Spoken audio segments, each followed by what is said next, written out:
Lessons for leadership from the movie The Fundamentals of Caring. This past weekend, I ended up doing what I really love doing, which is watch movies.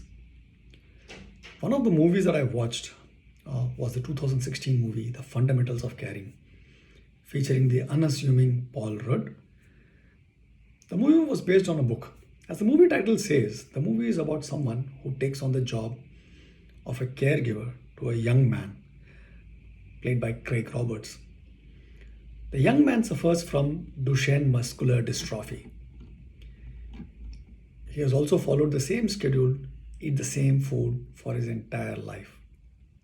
The caregiver is also a father who lost his young son to an accident, for which he feels a little guilty about. There is a track about how he is not able to accept and move on. The movie is about the evolution of their relationship. Now, there are a few things that I learned from watching the movie. So, number one, be in service. Right at the start of the movie, there is a scene where there is a trainer who's teaching the fundamentals of giving care. She mentions the helpful mnemonic device, Aloha. It stands for ask, listen, observe, help, ask again. This is supposed to be the fundamental things that any caregiver should be able to do. So, this is exactly what leaders need to do and ask of those that they lead. They need to ask if everything is going well. They need to listen to the responses that people give them. They need to observe what is happening, help them in terms of whatever help that was asked of us, and ask again if the help was enough.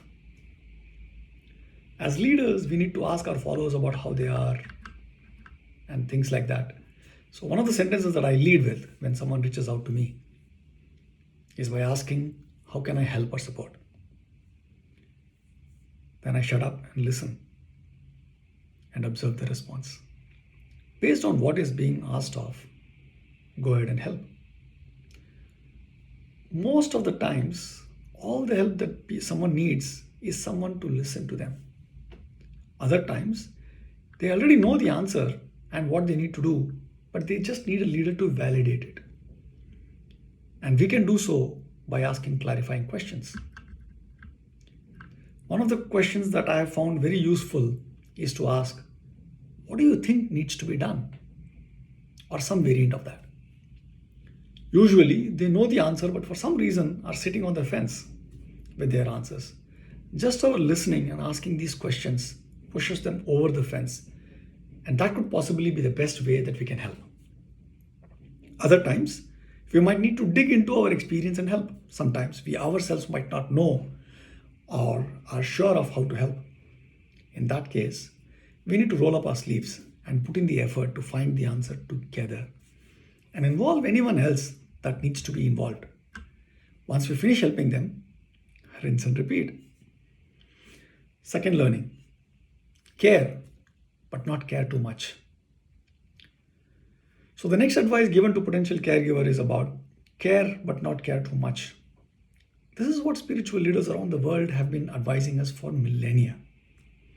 The biggest cause for stress, anxiety, or tension is the fact that we care too much. We try and control everything and everyone around us. We feel hurt and angry when someone doesn't follow our advice or lead. The important thing is you do what is best for you. You do what is best for the situation, and then let go. So care, but not care too much. Third thing, self-care before caring for others. Every one of us has heard the announcement on an airplane which says that please put on your seatbelt in case of an emergency, put on your mask first before trying to help others. This is also what the lady who is teaching self-care, the potential caregivers talks about. The third advice is given to potential caregivers is to take care of themselves before they can care for others. This is true for all leaders as well. Unless we take care of ourselves, it is very difficult to support anyone else. So it is critical for us as leaders to take care of ourselves first. Taking care of ourselves means we take care of ourselves in 5 domains, according to me at least: physical, emotional, financial, intellectual, and social. I'll also add another domain, which is spiritual health. So 6 domains in all. Physical health means that we eat right, we stay hydrated, we exercise and take care of our body. Emotional health means that we are able to deal with our emotions without suppressing them. Journaling helps. Financial health is critical as this ensures that we are not operating from a foundation of fear or jealousy. Intellectual health is all about continuing to learn and staying updated with the current trends and what is happening around the world. This helps us to connect disparate things and come up with unique solutions. Using platforms like Coursera to learn new topics could help.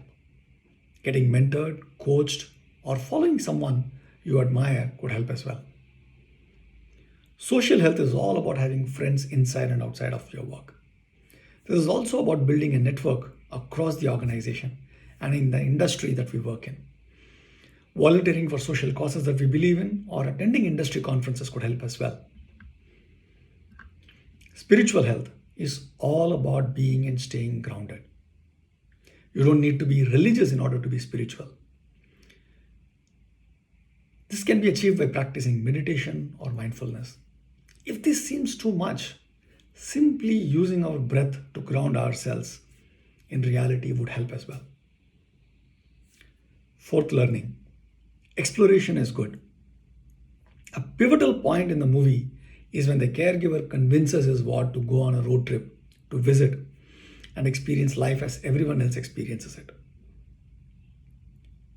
This means leaving the comfort of the known, which is his home, his routine, and moving into the unknown. Road trips, hotels, food, medicine, new experiences, not knowing what could happen, what might happen. Leading by definition is about moving from the world of known to the world of unknown. So not only do we need to be comfortable being in the world of unknown, but we should be able to provide enough comfort for people we lead about moving towards the unknown. That is all leadership is all about. Each one of us can develop our own way of how we make this shift comfortable and smooth for those we lead. Fifth, learning. Failure is expected. During the road trip, the young man decides that he wants to go meet his dad, who had left him and his mom when he was 3 and was diagnosed with the Duchenne muscular dystrophy. He had received multiple letters from his father and wanted to give reply to those letters in person. However, when he meets his father, he realizes that his father had never written any letters at all. It was his mom who wrote those letters, disguising herself as her father. To make matters worse, he offers his son $160 in cash just because his son is standing in his office. The lesson I take from this scene is that sometimes bad things happen to good people. That is to be expected. And when this happens to us, we just say to ourselves, this too shall pass, and move on. It is also helpful to remember rule number 3. Care, but not care too much. In conclusion, I like the movie a lot. You may or may not like it. However, as leaders, I do think that we would do very well by remembering the 5 things that we spoke about, that I've deduced from the movie.